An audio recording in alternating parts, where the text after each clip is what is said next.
Hello again, cartoon car fans. We got another one of these Choro-like vehicles done by Mini Craftsman. I've already reviewed the green one, and so I've already spoken about the car in that video if you want to look it up in the tuned playlist. Alright, so there's no licensing. Stuff's made in China, crafted in China. I'm gonna guess it's not meant for people under 14. Oh yeah, it even says it in English. Okay. I'm gonna keep this actually. Away. Very loose fit. It's probably a good thing because you don't want it to be.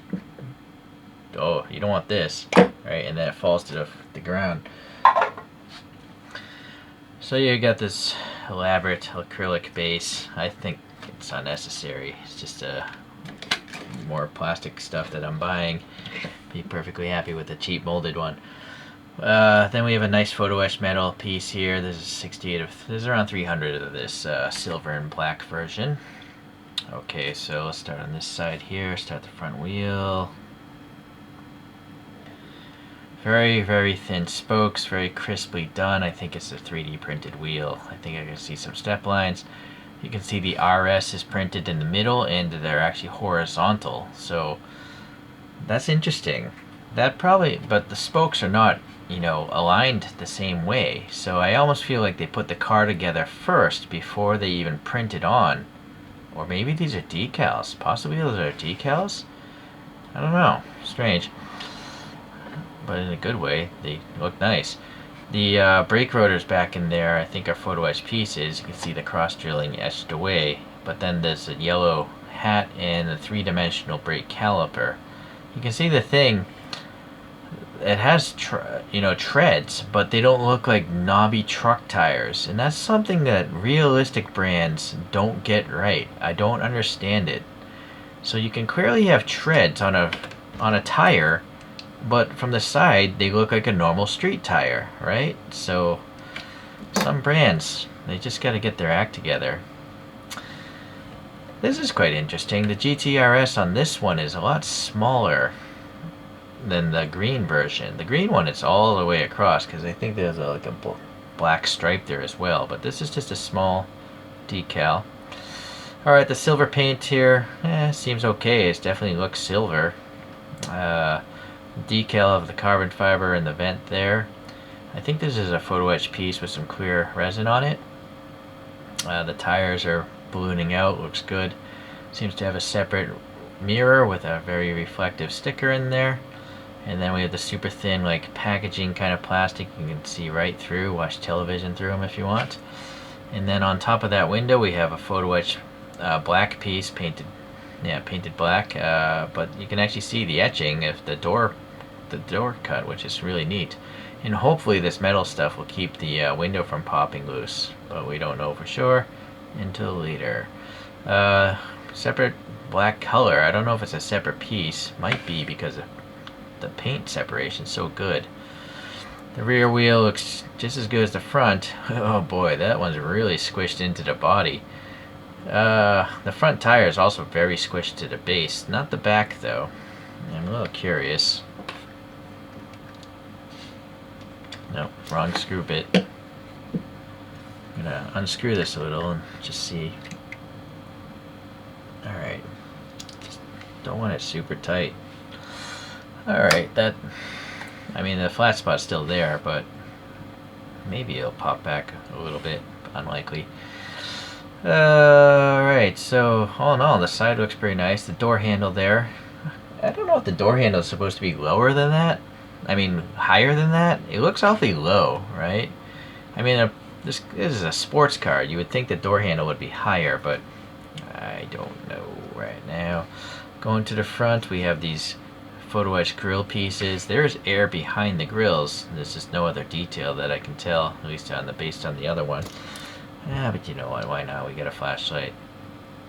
Yeah, that's fine. The headlight buckets, clear plastic, and within them we have two rectangular-looking metal pieces that look like some sort of rectangular lights. That's the best I can describe it. Pretty obvious, right? Okay. The Porsche crest there looks pretty good, and I think it's actually under the clear coat because it's very smooth and shiny. If that's the case, let me. Boy, it's really hard to focus on something shiny and. Yeah, that's awesome. That's under the clear coat, but unfortunately, I don't think this one is. I think that's on top of the clear coat. Would have been. I might be mistaken. Hopefully, I am mistaken, because if it's under the clear coat, the decal will never work loose. Then there are these two little vents in the hood, but I guess it's just covered with the carbon. I think they were recessed on the green model. Yeah, and I added black paint to them later on. There's some sort of depression here.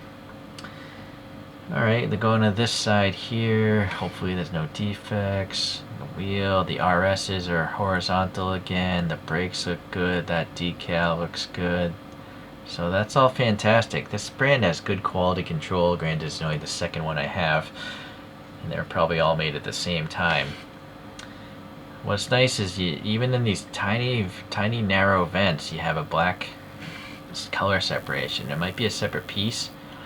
What is kind of lame, like the green one, is there's no license plate. It would have been cool, even if they just took a blank license plate and put that same decal there. It's just really strange to see cars with no license plates, but I guess this could be at a dealership or something. What's a little weird is, you notice how the 3 is lower than the RS? I don't know if this decal was cut, or if it just doesn't look right. It doesn't look, maybe the real car's that way, I'm not sure. Alright, so the exhaust pipes, I'm guessing they're metal tubes because they're so thin, so shiny, so round. I feel if they were plastic, they might have some problems, but these are quite deep. So, and then I think we have metal etched grills back there as well as here, and then we have the thick, clear-ish red taillights, and I think that's a swatch of silver paint in there for the turn signal / reflector.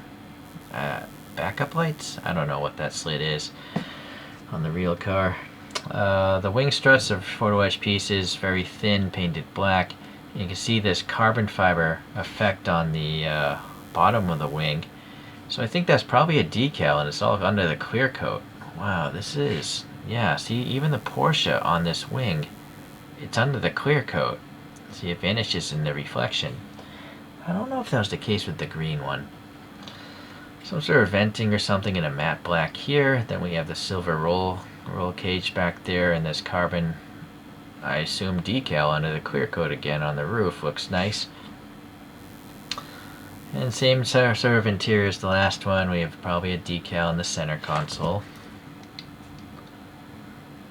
Some button indications. No stalks on the steering wheel, but the steering wheel itself does have, I think, a Porsche crest there. And then the instrument binnacle, it has a decal. Forgot I had this vise. Seemed to work well the last time I used it. Alright, let's see. Zoom in. Yeah, the instrument gauges look pretty nice. Pretty sure that must be a decal, right? With all the numbers and stuff. And yeah, there's, I guess, a Porsche crest in the steering wheel. Yeah, there's the center console again. Some sort of bucket seats. And then the door panel is pretty smooth, being like a track car. And then the seats here, oh boy, there's so much glare from above. They have this decal on them, but I don't know what that is supposed to be. It doesn't look like RS. Doesn't look like GT3. Definitely doesn't look like Porsche. So, I don't know.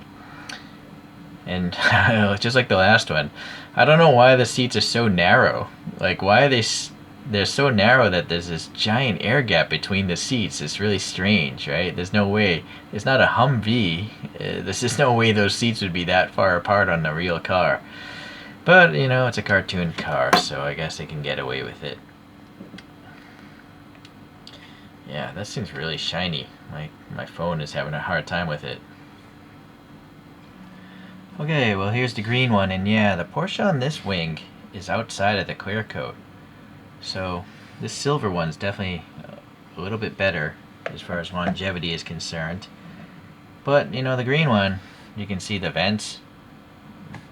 This definitely has extra work. There's also wiper blades there. I almost missed it the other time as well. But they are there. Okay, let me show you. They're so thin, but they are there. It's hard to see though on the black interior in that carbon hood. Okay, well anyways, a lot of effort. I added a license plate to that as well. So here's a different Porsche from VIP scale models of the 993 drop top. Pretty neat. Came with like a magnetic wing, I think. Or I might be mistaken. I'm pretty sure that comes off. I may have put some putty in there though. And then from Little Egg we have this 993 also. It says Rough Rhythm. I'm not sure if that's the name of this car in real life. I've seen several Q cars with Rough Rhythm. I think it's just a shared badge. I guess that's it for today. So these are much bigger deformed models, but they are superior, I would say, than the other two. The execution seems a little bit better. Still pretty nice though, actually, the other two.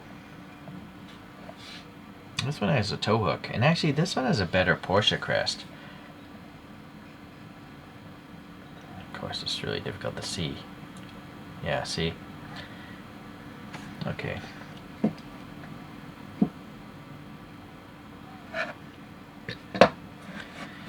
I think I still like the green one more. You know, the roll cage being green, the gold wheels, just more contrast. Maybe it's more garish. I don't know if I were to buy one, I would probably maybe buy that one because it's classier looking. But these are miniature deformed models, so I prefer the crazier stuff.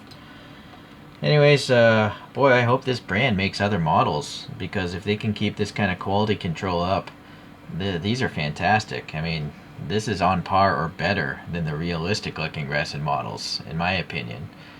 If you watch my videos on other resin models, you'll very often find that there's quality control problems because there's just so many parts in these things, and or weird design decisions. But when you have a cartoon version of something, you can't get too critical about design decisions because it doesn't really exist in the real world, right? Alright, well, thanks for watching. We'll see you in the next Q-Scale video. Bye.